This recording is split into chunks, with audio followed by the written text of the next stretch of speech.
Hello.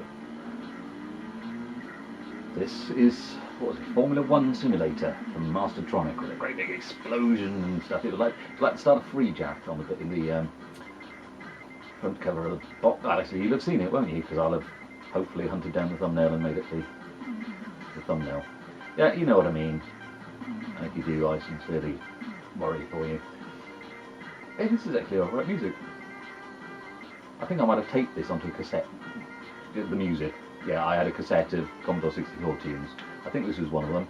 Rock and Bolt and some others. Oh, I haven't done Rock and Bolt, have I? I'll have to do that at some point. Yeah, I got this for my birthday off my mate Gareth. Oh, there we go.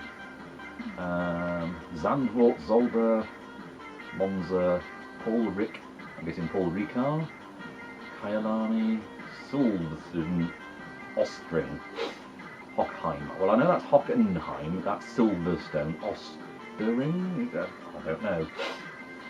Looks like a hand. Is it just me, or is that?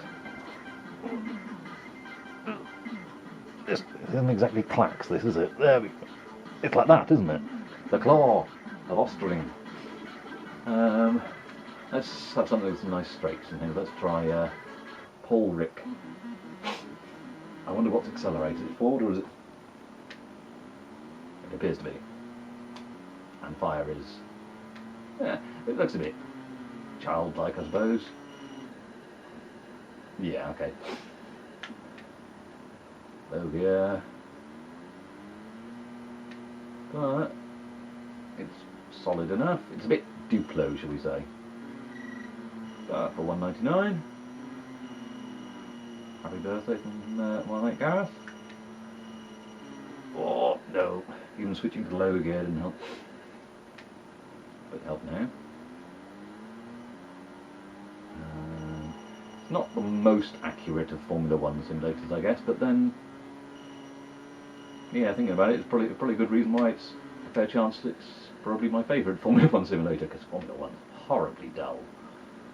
My dad used to watch Formula 1 all the time, and rallying, and you know, much as you like to have the same interests as your dad, and just I tried watching it and I just never got into it. This is a laugh though. I think this is probably why my dad was never into video games. I did buy him a 4-speedback steering wheel and an Ultimate Race Pro, and I couldn't get Grand Prix Legends. I think Grand Prix Legends he would have enjoyed. His era. Come on, forwards. I'm all right. Okay, I've completed a lap. Yeah, I really know this course well, don't I? Oh yeah. Nice how they don't explode. Here we go.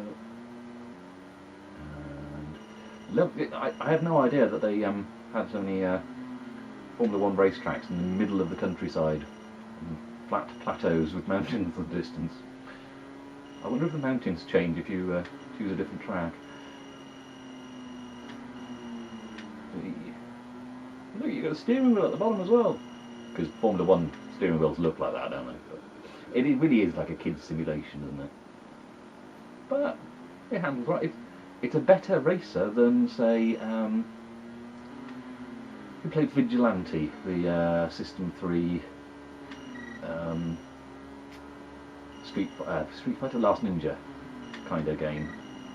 But in between the Last Ninja isometric levels there was a racing game, which people went, ooh, that's really quite nice, you should do that. And it turned into Turbocharge. What was I saying about pink spines the other day on... oh yeah, it was Space Harrier. Space Harrier's got a pink spine, not...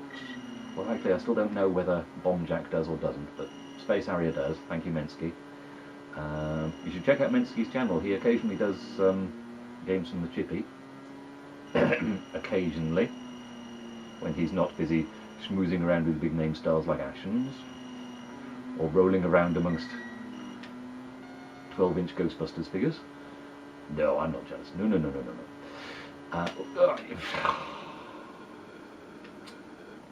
Right, come on then. Let's go. And where was I? Oh yeah, pink. Yeah, Turbocharge. That had a very pink box. you know, sort of 80s neon pink. It was very Grand Theft Auto Vice City, that sort of really in-your-face pink. Too tricky.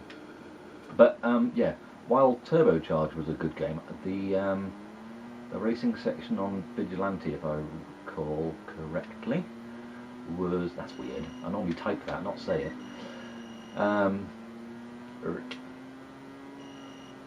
God, my brain is fried. I really can't concentrate on anything. And I'm trying to concentrate on talking and playing. This is getting tricky these days. Yeah, my brain is absolutely fried. Had a little trip to A&E last night, and Jules unfortunately got an infection from something. Don't know if her kidneys are okay, or so we got another dose of antibiotics for her, and I'm just grateful that I'm starting to feel a bit better and I'm a bit more mobile and I can do some more stuff, and also very grateful that my daughter's back and helping us out. But, yeah, last night really wasn't much fun. Obviously less fun for Jules, my wife, but one thing I think I've learned is I can't keep pushing and trying to do everything myself. There's only so much I can do. I do what I can, and there's no point stressing over what you can't do anything about. And accept help where you can get it. And all sorts of wonderful life-affirming statements like that. But hey, I mean, things could be worse. I'm still mobile, and there's a possibility that I can get back to work and hopefully get some money coming back in, even though I was facing a job pay cut and things like that. I think it's just going to be a case of I go back to work, I do my job, and if they expect me to do above and beyond, they can whistle, because if they don't want to pay me above and beyond, actually they're paying me far less than market rate, then I can't really complain that much, because hey, I've been off work 10 months and I still have a job to go back to apparently, so not many people can say that, can they? The fact that they decided they're going to cut my pay because I'm obviously one of those public sector workers that is raking it in, I don't think so. What? Oh, bloody hell. That was a bit close. You know, I think I might have... No, I'm not going to say it. I'll jinx myself. But yeah, I mean, I've had a ridiculous amount of sick pay. Most, you know, some people don't get paid at all if they don't work, do they? So I can't complain. Well, I can, and I do regularly, but hey.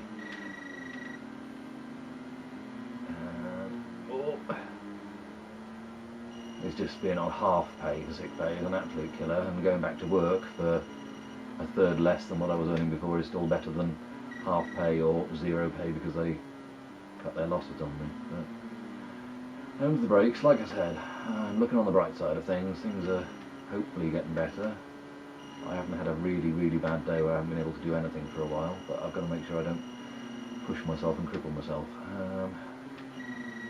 Hence why I am trying to kick loose and play here. I suppose I ought to thank Gareth again for getting me this, because if I hadn't had it then, I might not have been playing this now, because I wouldn't have bought it, possibly, because I wasn't really tempted in buying Pit Stop or Pit Stop 2 or Pole Position. I played them a few times, you know, played Pole Position a few times in the arcades and went, yeah, I'm rubbish at this. Whoa. Come on. What? I'm just glad there's no billboards at the side for me to smack into. But anyway, yeah, as I was saying about pink cases and things like that, Turbocharge was quite a fun racer, but the original, I think, code that it came from was Vigilante. And in that one, no, actually, this is weird. I know, actually going to contradict myself now. Because this isn't the way to do a racing game, is it? The car should stay central and oh, blimey. Oh, there's 8 laps, was it? And, oh, yeah, I'm not sure. I don't think I ever did that. I don't think I've ever successfully done a race. And you're here to witness it, aren't you lucky? Yeah, this should be a bad racer because the road stays in one place and the car slides all over the place. I remember WEC Le Mans, or WEC Le Mans as everyone called it. That was like this, and it was awful. And Vigilante was also like this, and you know, the car slips and slides around the track and doesn't feel like you're in the car. But Turbocharge did. It was fixed. The car was in the centre, and the road moved around the car, and that worked. I've just realised this shouldn't work, but it feels like it does. But hey, the way my mind's going at the moment, let's face it. Ooh, look at those little fleshy pixels up there. Right, that was Paul Ricard, wasn't it? Let's do the strange handshake one quickly. And how much time have I got left on the camera? I've got 10 minutes. Oh look, we have different mountains. There we go. Is the track markedly different? Have I got a left or a right coming up? Did anyone memorise the map? Oh, come on. But there's kind of a nice feel of weight to the car. You do feel like you're fighting it, push it round the corners. But it is in no way an accurate driving model. But it's fun. And hey, look, blue skies in games. Who gives a stuff? Oh no, you've got to have proper weight to thingamy ratios in order to eliminate side fumbling and sinusoidal declination. And let's face it, there's graphically better games on old Nokias. But it's fun. Don't care. It's a laugh. Whoa! Whew. See? How old is this game and it can still do that to you? Well, to me. No, I'm not going to start quoting Chuckle Brothers. That was inadvertent. I don't think I was ever quite able to work out what the car was meant to look like, you know, if you looked at it from the side or something, because it's a very strange design. But it's got a wheel at each corner. Or it's got a black oblong at each corner. It'll get you from A to B, providing A and B are both points on this single circuit track.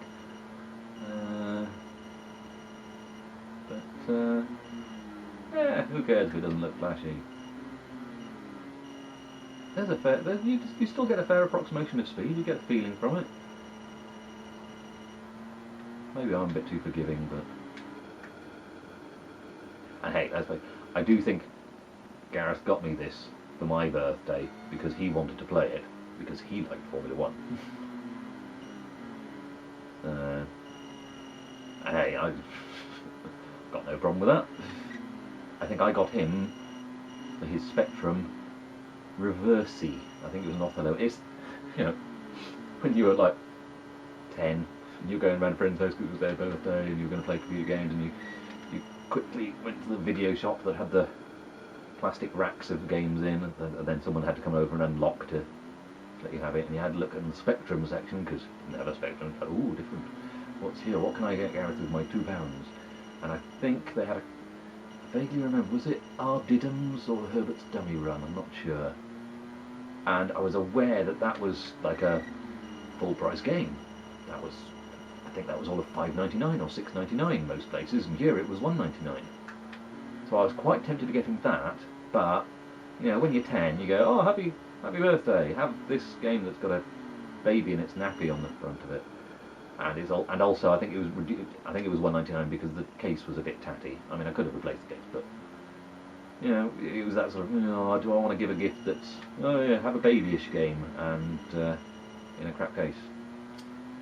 So I got him Reversey, which was an Othello game. I think they might have had two games. Was it Reversey and Backgammon or something like that? Yeah, real thrilling stuff. But I think we enjoyed having a two-player game of Othello on it, and you've got to have some rubbish games, haven't you? I know I certainly did. But yeah, this was a laugh. Good old Master. This was a nice one from Mastertronic. I know I don't know. Were there any really bad Mastertronic games? I'm sure there were. Weren't there? Firebird, I remember having a few duffers, but notably, like, Don't Buy This. That was deliberately, wasn't it? A collection of was it 5 or 6 games that were the worst games around, and they sold it under the label "Don't buy this." So of course people did it to be contrarian and went, you know what, they were right.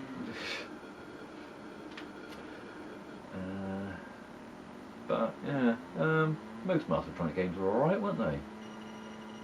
You were generally safe with your couple of quid. I think I'll have to try and remember which other Mastertronic games I had and go through some of those, because Codemasters always looked very flashy graphics on the box and things, but I think there was an odd feeling about Codemasters games. You know, the Oliver Twins and Darling Brothers, and they always used to say, "Oh, the graphics on this are brilliant. Oh, top-notch gameplay." All this sort of stuff attributed to Richard Darling. You know, yeah, that's hardly the most unbiased opinion now, is it? You know, even when you were 10, 11, you were aware that was kind of pointless as a recommendation.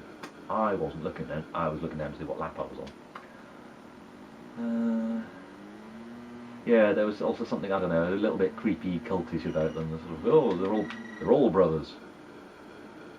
It's not that I didn't have a brother, so that was weird, but you know, there was definitely a whiff of, oh, let's face it, you know, people would have said nerds, geeks, virgins, and as far as the stereotype went, they were pretty Dwayne Dibley, weren't they? Hey, I mean, they're multi-millionaires now, or billionaires, I don't know, but they've got flash cars, and they've got their own business, and I hope they're happy. And I hope they're not dicks because of it. I don't know. You gotta think maybe they seemed a bit like those. There was always one kid in school, wasn't it, who was always really business-like and boring and going off to like tat auctions and buying electric typewriters and then trying to flog them to kids in school. Or was that just my school? I don't know. There were a few chancellors who thought they were Gonch Gardner from Grange Hill. And I get the feeling that Darling Brothers were possibly a bit like that. They had Dad to help them set up a business, and hey presto, whereas, say, Jeff Minter kind of did it all himself, I think. And I got mad props for Jeff Minter. He probably thinks I'm some kind of crazy stalker, but no. Not the second part, anyway. Just honestly like Jeff's games. Always fun, always silly, always original. Even if,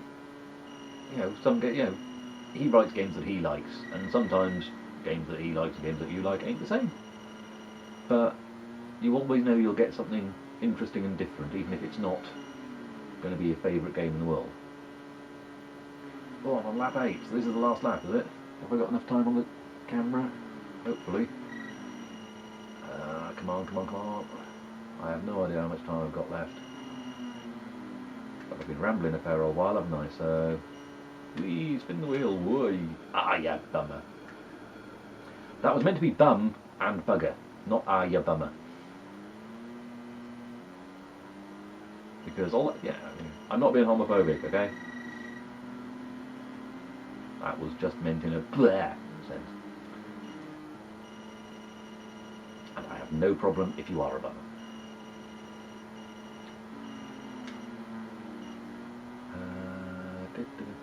Yeah, that's kind of lost my train of thought, hasn't it? But yeah. Mastertronic versus Codemasters. Codemasters looked okay, but they were just a bit creepy, weren't they? And also blatant liar charlatans. This game's the best. It's your own game, you bloody. I'm gonna have my cup of tea and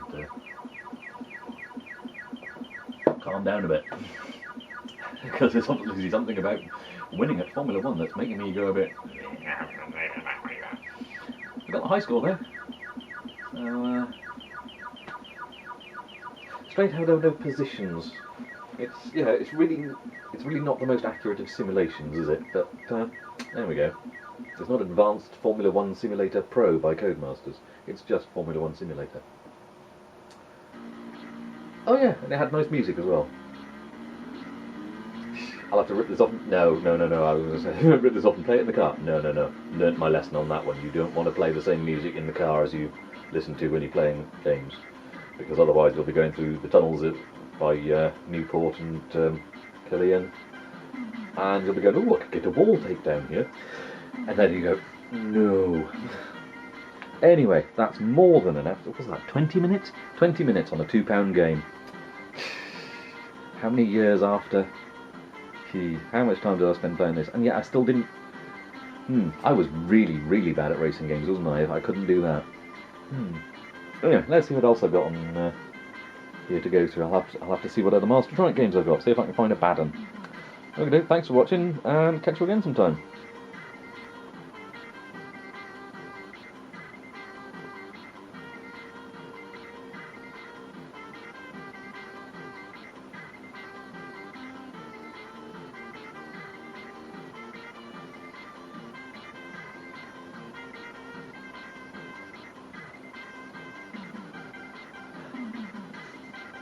Yeah, and then the music's looped. Catch you again.